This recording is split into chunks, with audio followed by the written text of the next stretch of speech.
Hi, my name is Chris Wade and I'm a contractor from the city of Los Angeles. Today I'm going to show you how to clean old grout. Here we have some dirty grout. As you can see, it's just dirty right here. It's old and it just needs to be cleaned up. It doesn't necessarily need to be replaced. It just needs to be cleaned up. You take an old toothbrush, a bottle of diluted peroxide, maybe 60-40. Just spray it on there. Spray it on there. Take your toothbrush. A little bit of elbow grease, takes it right up. See?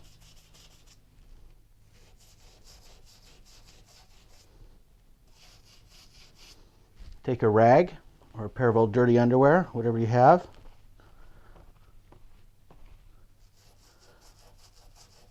Just get on in there. Doesn't hurt the tile at all. Cleans up your grout.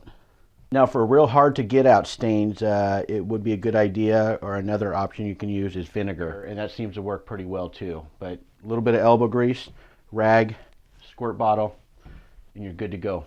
Nothing to it.